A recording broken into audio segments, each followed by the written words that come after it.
আজকে ক্লাস 11-এ নতুন একটা চ্যাপ্টার শুরু করবো, সেটা হচ্ছে মহাকর্ষ বা গ্র্যাভিটেশন। তো এই মহাকর্ষ বা গ্র্যাভিটেশন সম্পর্কে তোমরা এর আগেই ক্লাস 8 একটা ধারণা পেয়েছো, প্রাথমিক একটা ধারণা পেয়েছো। সেটা কি না, মহাকর্ষের আবিষ্কর্তা হচ্ছে আইজ্যাক নিউটন, সেটা তোমরা জানো। এই মহাবিশ্বে যে কোনো দুটো বস্তু পরস্পরকে একটা ক্ষীণ আকর্ষণ বল দ্বারা বা আকর্ষণ করে, তো এই বলটাকেই বলা হচ্ছে মহাকর্ষ বল। এটা এই ধারণা তোমরা ক্লাস 8-এই পেয়েছো। এবং তোমরা এটাও জানো যে মহাকর্ষ সূত্র যে আইজ্যাক নিউটনের আছে, সেই সূত্রটা আমরা ডিসকাস করব। সেটা কি, মনে করো মহাবিশ্বে দুটো বস্তু নেওয়া হয়েছে, যাদের একটার ভর হচ্ছে m1 আর একটার ভর হচ্ছে m2, এবং এটার কেন্দ্র c1, এটার কেন্দ্র c2, c ফর সেন্টার। তো এই কেন্দ্র দুটোর মধ্যে দূরত্ব হচ্ছে x। এবার কি হলো যে মনে করলাম যে m1 এবং m2 এর মধ্যে ক্রিয়াশীল আকর্ষণ বল F, এবং সেটা মনে করো এদিকে কাজ করছে, অর্থাৎ m1 m2 কে আকর্ষণ করছে। নিউটনের সূত্র অনুসারে F সমানুপাতিক m1 m2, আর 2 নম্বর হচ্ছে F প্রপোর্শনাল টু 1/x²। এটা তোমরা জানো, অর্থাৎ বস্তুর মধ্যে ক্রিয়াশীল আকর্ষণ বল বস্তু দুটোর ভরের গুণফলের সঙ্গে সমানুপাতিক। বস্তু দুটোর ভর যত বেশি হবে তাদের মধ্যে আকর্ষণ বলের মানও তত বাড়বে। আর F প্রপোর্শনাল টু 1/x², অর্থাৎ ওদের মধ্যে যে দূরত্ব তার বর্গের ব্যস্তানুপাতিক। এটাকে বলা হয় ব্যস্ত বর্গের সূত্র। সেকেন্ড সূত্রটাকে বলা হয় ব্যস্ত বর্গের সূত্র, ইনভার্স স্কয়ার ল। ইনভার্স স্কয়ার ল কেন? ব্যস্ত আছে বলে ব্যস্তানুপাতিক বলে ব্যস্ত, বর্গ আছে বলে বর্গ, আর সূত্র অর্থাৎ ব্যস্ত বর্গের সূত্র বা ইনভার্স স্কয়ার ল। তাহলে এই দুটোকে সমন্বয় করলে লেখা যাবে F is equals to some constant capital G m1 m2 by x²। এইটা হচ্ছে মহাকর্ষ সূত্রের ফর্মুলা, যেখানে এই ক্যাপিটাল জি কে বলা হয় গ্র্যাভিটেশনাল কনস্ট্যান্ট। গ্র্যাভিটেশনাল কনস্ট্যান্ট বাংলায় বলা হয় মহাকর্ষীয় ধ্রুবক, গ্র্যাভিটেশনাল কনস্ট্যান্ট বা মহাকর্ষীয় ধ্রুবক। এই জি এর একক এবং মান এটা আমাদের জানতে হবে। সিজিএস এ জি এর মান হচ্ছে 6.67 ইন্টু 10⁻⁻8। ইউনিটটা দেখো কি হবে, জি মানে হচ্ছে দেখো F x² by m1 m2 হওয়ার কথা, তাহলে dyne centimetre square gram to the power -2। এটা হচ্ছে সিজিএস, ঠিক আছে, এটা পাশে লিখে দিলাম সিজিএস। আর এসআই তে হবে 6.67 into 10⁻⁻11 newton metre square kg to the power -2। এটা হচ্ছে এসআই। হলো, এই ভ্যালুগুলো কিন্তু মনে রাখবে, এগুলো কিন্তু কাজে লাগবে। এবার এর মাত্রা জানতে হবে।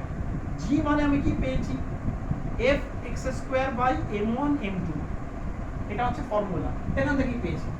এবার মাত্রা যদি আমি বের করে দেখো, F মানে হচ্ছে বল, ফোর্স, তাহলে তার মাত্রা কি m l t to the power -2 into x² মানে হচ্ছে l² ডিভাইডেড বাই মাস, দুটো গুণ আছে মানে m²।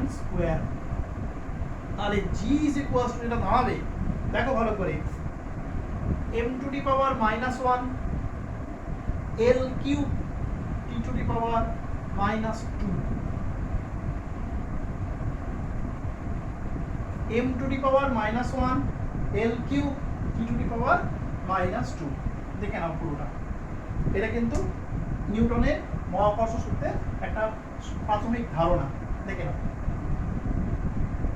এই একক, তারপর একক ভ্যালুটা, মাত্রাটা, এগুলো কিন্তু মুখস্থ রাখতে হবে।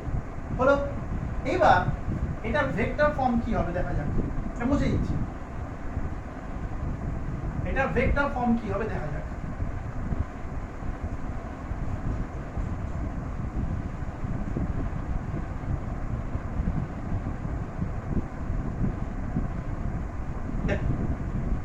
আমরা ত্রিমাত্রিক নির্দেশ তন্ত্র নিয়েছি, এটা হচ্ছে x, এটা হচ্ছে y, এটা হচ্ছে z। তো এখানে তোমরা জানো x বরাবর একটা একক ভেক্টর কাজ করে i ক্যাপ, y বরাবর একক ভেক্টর কাজ করে j ক্যাপ, আর z বরাবর একক ভেক্টর কাজ করে k ক্যাপ। ভেক্টর তোমাদের এগুলো পড়ানো হয়েছে।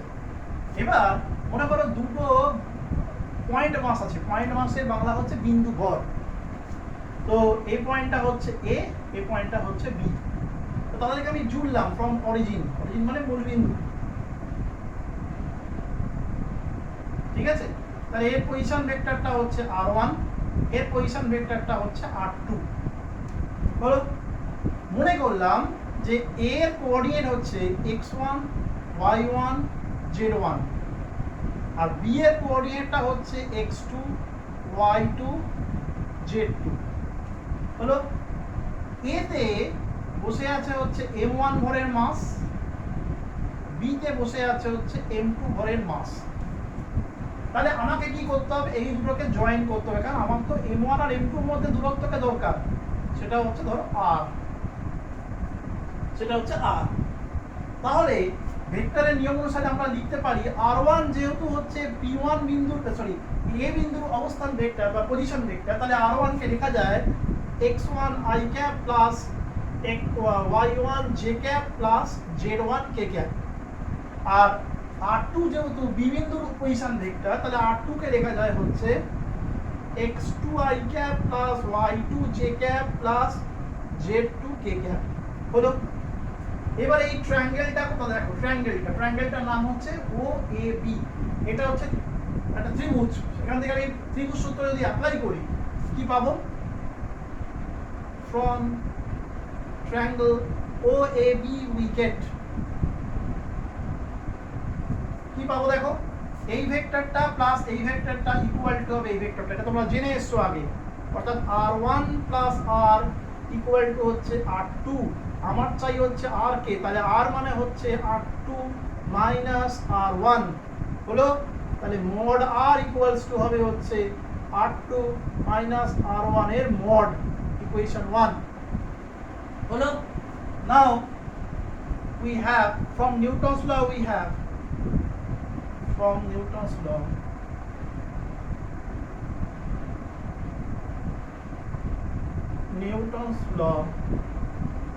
we have নিউটনের সূত্র থেকে পাবো F is equals to, এটা হয়ে যাবে তখন m1 m2 by r square r cap।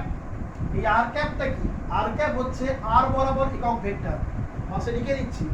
r cap হলো, r cap is the unit vector along r। এই কথাটা মানে হচ্ছে r ভেক্টর বরাবর ইউনিট ভেক্টর হচ্ছে r cap। এটাকেই লেখা যায় m1 m2 r cube by r vector. কেন, কারণ r cap মানে হচ্ছে r ভেক্টর বাই r, সেটা বসিয়ে দেওয়া হয়েছে। এটা হচ্ছে নিউটনের যে মহাকর্ষ সূত্র পেলাম তার ভেক্টর ফর্ম, দেখে নাও ভালো করে, এগুলো ছোট ছোট প্রশ্নের জন্য দরকার, ভালো করে একটু দেখে নাও। আমাদের আর্টটা কি অলরেডি ডিসকাস করে দিয়েছি, অতএব এখানে আলাদা করে আর মেনশন করার দরকার নেই, যেটা করা হচ্ছে সেটা করলে এখানে চলে যাবে। হলো, বেশ। এবার যেটা আমরা বলবো সেটা হচ্ছে, আমরা স্মল জি এর কথা শুনেছি, স্মল জি অঙ্ক অনেক করে ফেলেছি। স্মল জি হচ্ছে অভিকর্ষীয় ত্বরণ, ইংলিশটা হচ্ছে অ্যাক্সিলারেশন ডিউ টু গ্র্যাভিটি। কি জিনিস, কোনো একটা বস্তুকে যদি অবাধে পড়তে থাকে, অর্থাৎ ফ্রি ফলিং বডি, তাহলে অবাধে পতনশীল বস্তু যখন উপর থেকে নিচে পড়ে তখন জানবে প্রতি মুহূর্তে কি হয়, তার অ্যাক্সিলারেশন হয়, অর্থাৎ তার বেগ বৃদ্ধি পায়।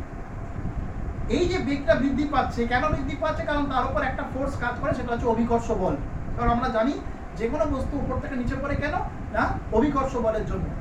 তাহলে এই অভিকর্ষ বলের প্রভাবে যখন কোনো বস্তু উপর থেকে নিচে ফ্রি ভাবে পড়ছে, অর্থাৎ অবাধে পড়ছে, তখন অভিকর্ষ বলের প্রভাবে বস্তুর মধ্যে প্রতি মুহূর্তে প্রতি সেকেন্ডে ত্বরণের সৃষ্টি হচ্ছে, অর্থাৎ বেগ বৃদ্ধি পাচ্ছে।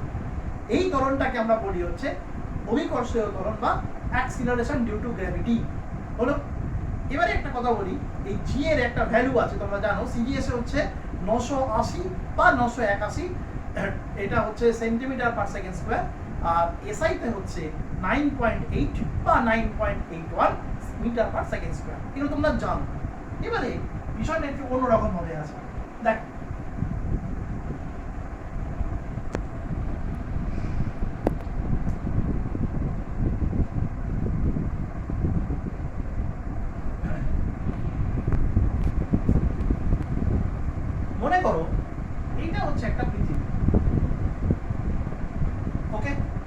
পৃথিবী পৃষ্ঠের উপর একজন লোক দাঁড়িয়ে আছে। তো লোকটার ভর মনে করো হচ্ছে স্মল এম, পৃথিবীর ভর হচ্ছে ক্যাপিটাল এম। ভালো করে বুঝবো, এটা হচ্ছে একটা পৃথিবীর ভর হচ্ছে ক্যাপিটাল এম, পৃথিবী পৃষ্ঠের উপর একজন লোক আছে বা ব্যক্তি আছে, ব্যক্তিও বস্তু, তাই সবার ক্ষেত্রে এটা সমানভাবে অ্যাপ্লিকেবল, তার মাস হচ্ছে স্মল এম। এবার তাহলে পৃথিবীর রেডিয়াসটা হচ্ছে ক্যাপিটাল আর, এটা হচ্ছে ও পৃথিবীর কেন্দ্র। এই আর এর মান কিন্তু হচ্ছে 6400 কিলোমিটার, এটা মাথায় রাখবে। আর এর মান হচ্ছে 6400 কিলোমিটার, পৃথিবীর ব্যাসার্ধের ভ্যালু, এটা কিন্তু গিভেন দেবে না, এটা কিন্তু মাথায় রাখতে হবে। আর এর ভ্যালু হচ্ছে 6400 কিলোমিটার, রেডিয়াস অফ আর্থ। এবার তাহলে কি হচ্ছে, তাহলে পৃথিবী হচ্ছে একটা সিস্টেম আর এই ব্যক্তিটা হচ্ছে একটা সিস্টেম। তাহলে দুটো সিস্টেমের মধ্যে নিউটনের মহাকর্ষ সূত্র অনুসারে মহাকর্ষ বল কাজ করবে। তাহলে gravitational force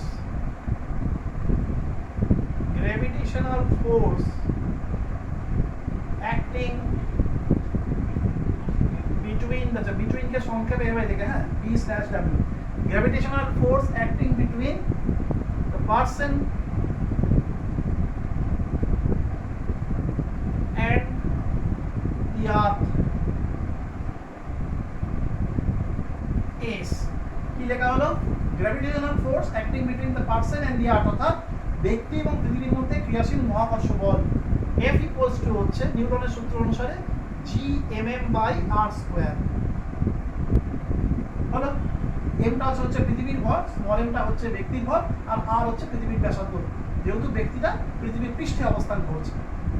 আবার দেখো, আমরা এটাও জানি যে পৃথিবীর পৃষ্ঠে থাকা যে কোনো বস্তুকে পৃথিবী নিজের কেন্দ্রের দিকে একটা বল দিয়ে আকর্ষণ করে, এবং সেটা হচ্ছে অভিকর্ষ বল। যে কোনো বস্তুকে, পৃথিবীর পৃষ্ঠে থাকা যে কোনো বস্তুকে সবসময় পৃথিবী অভিকর্ষ বলের সাহায্যে নিজের কেন্দ্রের দিকে আকর্ষণ করে, এটা আমরা জানি।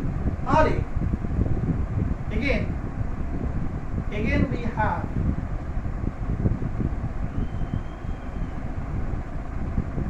আবার আমরা জানি F dash equals to হচ্ছে mg, সেটাকে বস্তুর ওজন বলা হয়, তাও আমরা জানি। ওই যে অভিকর্ষ বলটাই হচ্ছে বস্তুর ওজন, ঠিক আছে, m হচ্ছে বস্তুর ভরটা। খেয়াল রাখবে এখানে কিন্তু স্মল m বসবে, কারণ বস্তুকে পৃথিবী আকর্ষণ করছে, পৃথিবীকে বস্তু নয়, যেন স্মল mটা বসবে এখানে, আর g হচ্ছে অভিকর্ষ ত্বরণ। এবারে দেখো দুটো ফোর্স পেয়েছি, একটা হচ্ছে পৃথিবী এবং লোকটার মধ্যে ক্রিয়াশীল বল, আর একটা হচ্ছে পৃথিবী কি করছে, ওই লোকটাকে নিজের কেন্দ্রের দিকে টানছে।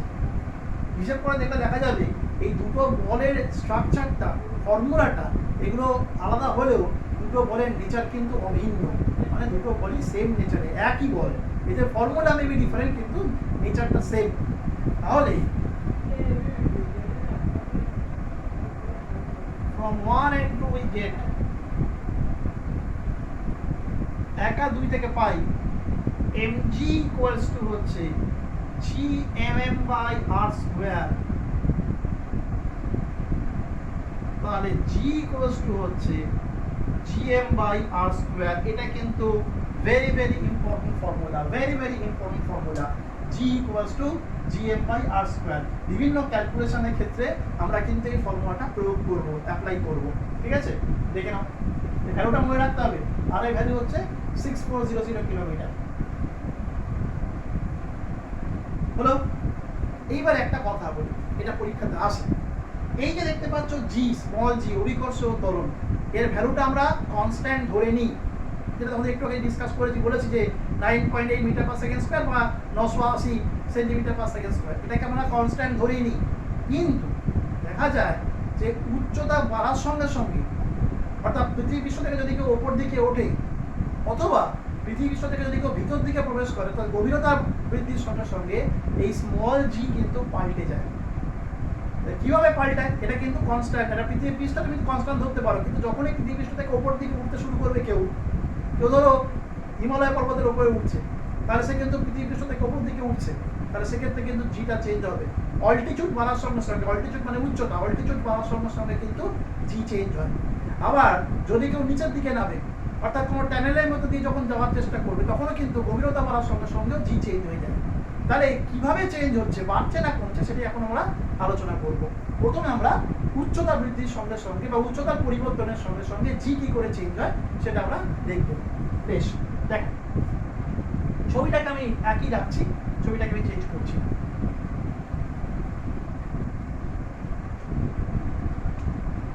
variation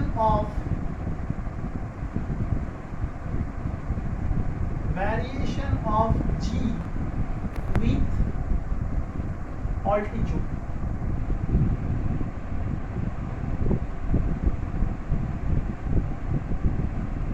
Variation of g with altitude.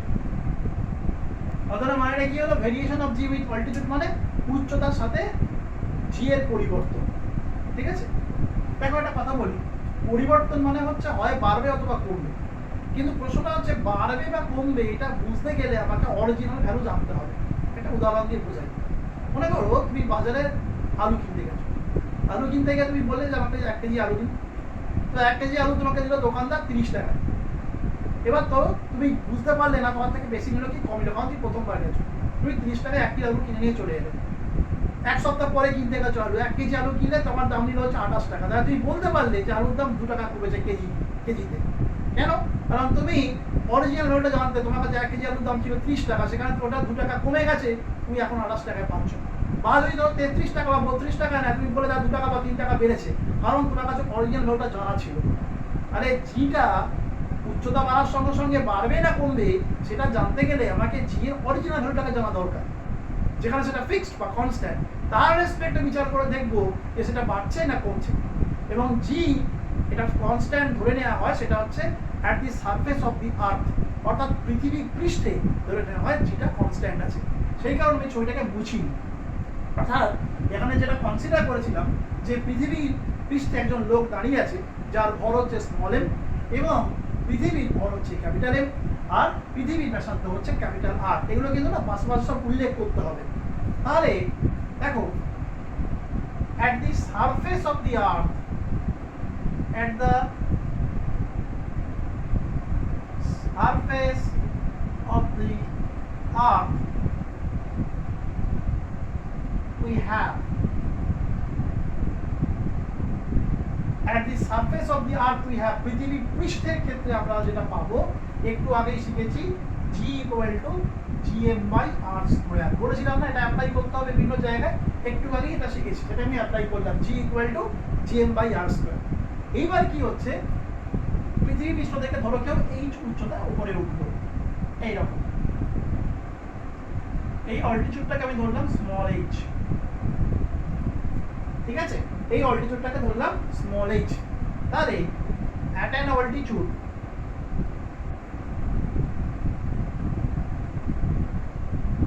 h from the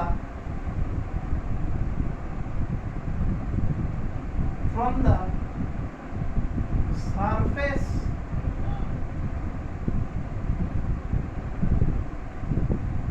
of the earth we have, কি লেখা হলো না, পৃথিবী পৃষ্ঠ থেকে h উচ্চতায়, অল্টিটিউড মানে উচ্চতা, পৃথিবী পৃষ্ঠ থেকে h উচ্চতায় আমরা কি পাবো, তখন কি হবে, জিটা হয়ে যাবে জি ড্যাশ। কেন? কারণ ভ্যালুটা চেঞ্জ হবে। কেন চেঞ্জ হবে? কারণ নিচেরটা হয়ে যাবে r প্লাস h তার হোল স্কয়ার। আমরা যা হিসাব করব সেটা হিসাব করব হচ্ছে with the respect of the centre of the earth, পৃথিবীর কেন্দ্র থেকে হিসাব করব। যখন লোকটা পৃথিবীর পৃষ্ঠে ছিল তখন তার সেন্টার থেকে ডিসটেন্সটা ছিল হচ্ছে ক্যাপিটাল আর, এখন সেটা কিন্তু হয়ে গেছে r প্লাস h। যেহেতু এটা r প্লাস h হয়ে গেছে, অতএব জিটা কিন্তু কমে যাবে। পরিষ্কার দেখতে হতো জিটা কমে যাবে, কিন্তু এইটুকু ছেড়ে দিলে কিন্তু হবে না, আর একটুখানি করতে হবে কাজটা। এটা করবো কি, 1/2 উই গেট, 1 কে 2 দিয়ে ভাগ করছি, g/g ড্যাশ ইকুয়ালস টু আসবে r plus h/r whole square. gm cancel হয়ে যাবে, তাহলে g/g ড্যাশ ইকুয়াল টু আসবে 1 প্লাস h/r তার whole square, or g/g dash, sorry g dash by g, রেশিওটাকে উল্টো করে দিচ্ছি, 1 plus h/r whole to the power -2, উল্টো হয়ে যাবে রেশিওটা। এইবার দেখো এখানে একটা থিওরেম অ্যাপ্লাই করব, থিওরেমটাকে বলা হয় বাইনোমিয়াল থিওরেম, বাংলায় বলে দ্বিপদ উপপাদ্য। সেটা হচ্ছে কি, এর জাস্ট ছোট্ট একটা অ্যাপ্লিকেশন আছে, শুধু মনে রাখতে হবে এটা, এই যে প্রথম যে টার্মটা দেখছো ফার্স্ট টার্ম, সেটা আনচেঞ্জ থাকবে, সেটা কোনো চেঞ্জ হবে না। সেকেন্ড টার্মটা লেখার আগে ওর মাথায় যে পাওয়ারটা আছে সেটা বসে যাবে উইথ ইটস প্রপার সাইন। আবার কথাটা বলছি, বাইনোমিয়াল থিওরেমের ক্ষেত্রে ফার্স্ট টার্মটা যেটা আছে সেটা অ্যাজ ইট ইজ থাকবে, ওর কোনো চেঞ্জ হবে না। বাট যখন আমি সেকেন্ড টার্মটা লিখবো, সেই সেকেন্ড টার্মটা লেখার আগে ওর পাওয়ারটা বসে যাবে উইথ ইটস প্রপার সাইন। তাহলে তাই যদি হয় সেটা হবে হচ্ছে G by G dash, sorry G dash by G equals to হলো 1। ভালো করে দেখো, 1টা একই ছিল। এবারে কি বলেছি, সেকেন্ড টার্মটা লেখার আগে পাওয়ারটা বসবে উইথ ইটস প্রপার সাইন, মানে মাইনাস 2h বাই r। পাশে লিখতে হবে ইউজিং বাইনোমিয়াল থিওরেম।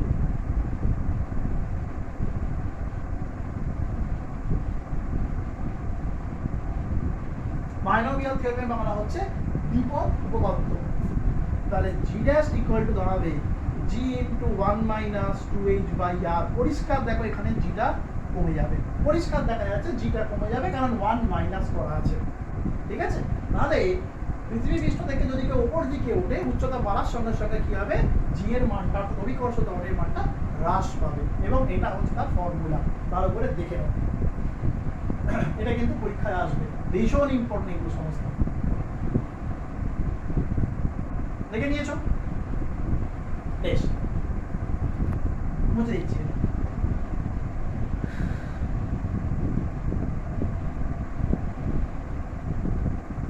এবারে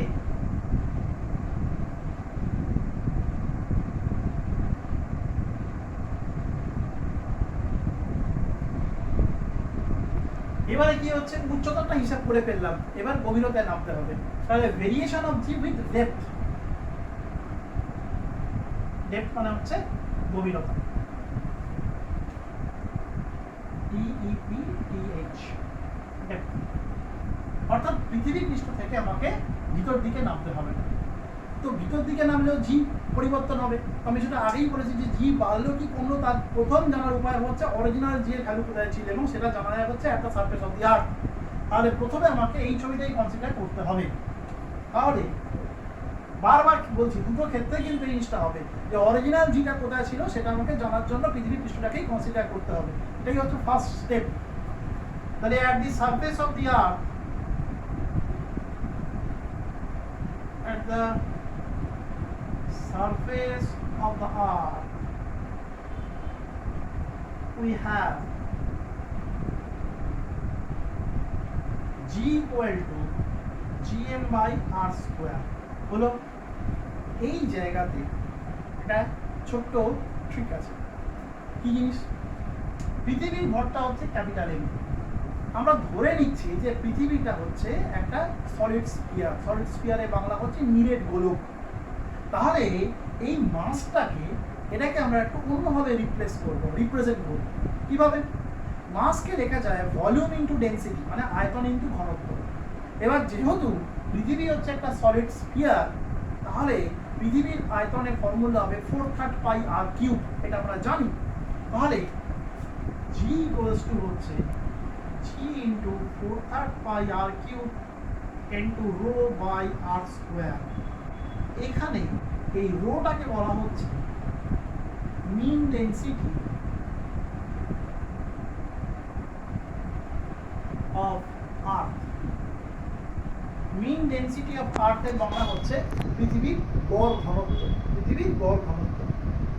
এরকম কেন করলাম তার উত্তর একটু বাদে পাবো, আগেরটা দরকার ছিল না কিন্তু এটা করলাম, একটু বাদে দেখিয়ে দিচ্ছি। তাহলে কাটাকুটি করলে কি আসছে, এখানটা করছে জি ইজ ইকুয়ালস টু, তোমার দেখো আসছে 4/3 pi capital G rho into আর।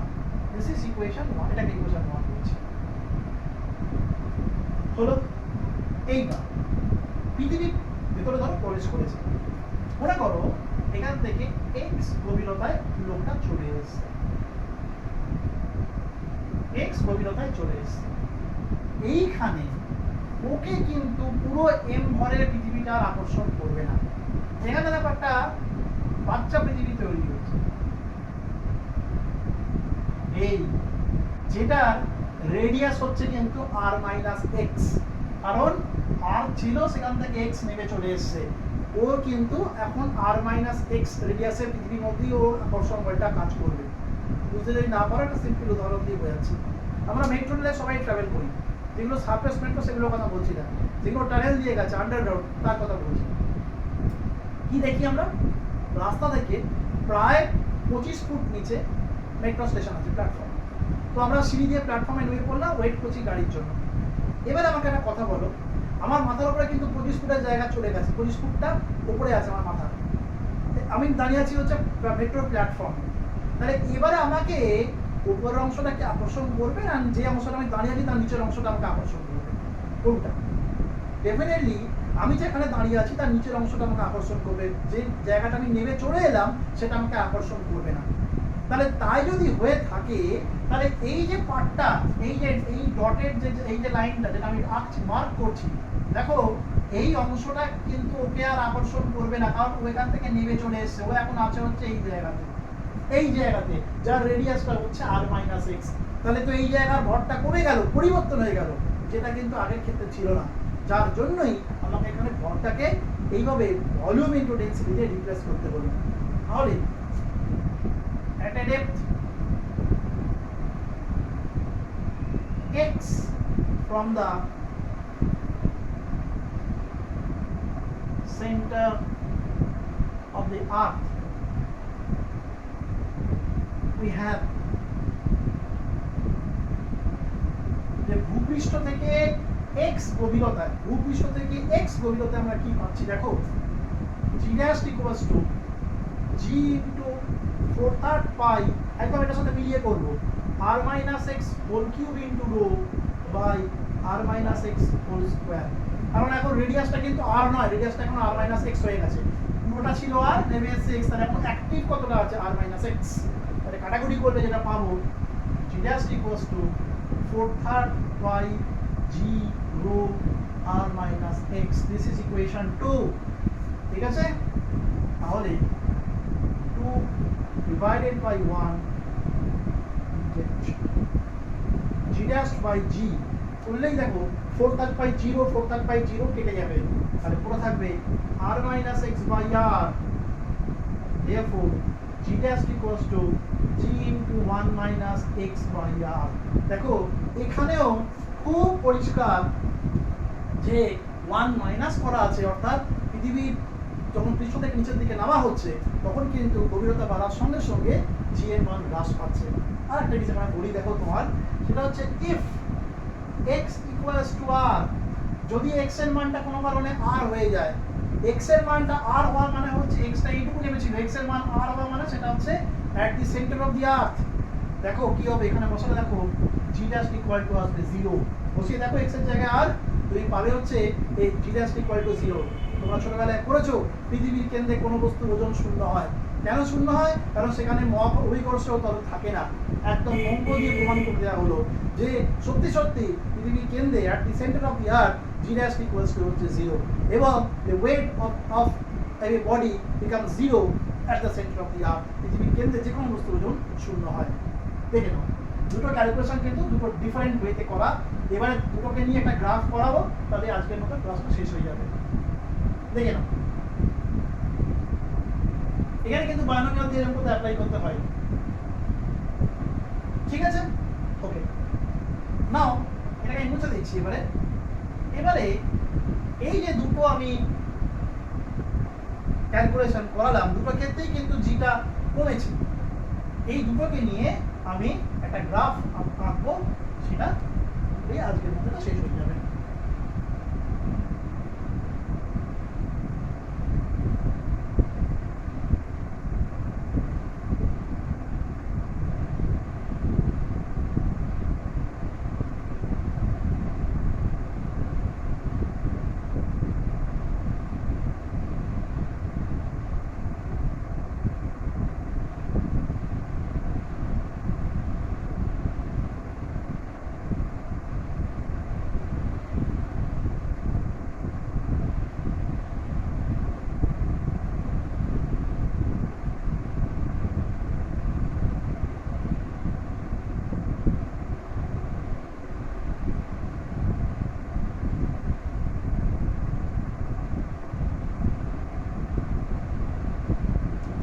দেখো এই হচ্ছে গ্রাফ, এখানে x অ্যাক্সিস কে xc লিখেছি, xটা হচ্ছে distance from the centre of the earth, পাশে লিখে দিচ্ছি ডিস্টেন্স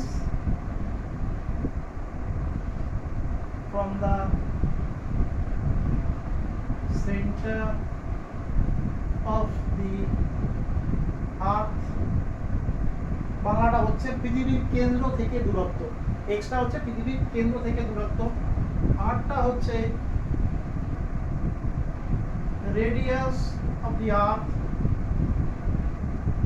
পৃথিবীর ব্যাসার্ধ, আর জি হচ্ছে acceleration due to gravity. Acceleration due to gravity মানে অভিকর্ষ ত্বরণ। কি করা হলো, এখানে এক্স হচ্ছে পৃথিবীর কেন্দ্র থেকে দূরত্ব, ওটা হচ্ছে পৃথিবীর কেন্দ্র, ঠিক আছে। জি হচ্ছে ওয়াই অ্যাক্সিসে নেওয়া হয়েছে। ভালো করে দেখো, এটা একটা স্ট্রেট লাইন যেটা মূল বিন্দুকে টাচ করেছে। এর অর্থ হচ্ছে যখন x equals to zero, Jio হচ্ছে জিরো, মানে নাকি এক্স যখন ও বিন্দুতে টাচ করে আছে অর্থাৎ এক্স জিরো মানে হচ্ছে সেটা পৃথিবীর কেন্দ্রে। একটু আগেই আমরা দেখলাম পৃথিবীর কেন্দ্রে অভিকর্ষ ত্বরণের মান শূন্য হয়, অর্থাৎ এক্স যখন জিরো তখন জিটা হচ্ছে জিরো। তো সেই জন্য এই গ্রাফটা অরিজিনকে টাচ করে স্টার্ট হয়েছে। এইবার কি হয়েছে, আস্তে আস্তে এক্স এর ভ্যালুটা বাড়ছে, অর্থাৎ পৃথিবীর কেন্দ্র থেকে আমরা ওপর দিকে উঠছি, আমরা কিন্তু নিচ থেকে উপরে উঠছি। এবার দেখো আমরা একটা জিনিস দেখলাম যে পৃথিবীর সারফেস থেকে যদি আমরা ওপর থেকে নিচে নামি তাহলে কি হয়, অভিকর্ষ ত্বরণ কমতে কমতে কমতে কমতে সেন্টারে গিয়ে জিরো হয়। এবার যদি রিভার্সটা করা হয়, রিভার্স মানে বিপরীতটা করা হয়, উল্টোটা, তাহলে পৃথিবীর কেন্দ্রটা জিরো, যখন আস্তে আস্তে উপর দিকে তখন কি হবে, অভিকর্ষ ত্বরণটা বাড়তে থাকবে। ওই জন্য দেখো গ্রাফটা উপর দিকে উঠেছে, গ্রাফটা উপর দিকে উঠেছে। তারপরে এই জায়গায় লেখা আছে inside the earth, inside the earth মানে হচ্ছে পৃথিবীর অভ্যন্তরে, তাহলে গ্রাফটা উপর দিকে উঠেছে, উঠতে উঠতে উঠতে উঠতে এই জায়গাতে যখন এক্স ইকুয়ালস টু 1 সেটা হচ্ছে পৃথিবীর সারফেসে জিটা হচ্ছে ম্যাক্সিমাম, পৃথিবীর সারফেসে জিটা হচ্ছে ম্যাক্সিমাম। তারপর যখন আবার এক্সটাকে বাড়ানো হচ্ছে তার মানে হচ্ছে পৃথিবীর সারফেস থেকে আমি আরো উপর দিকে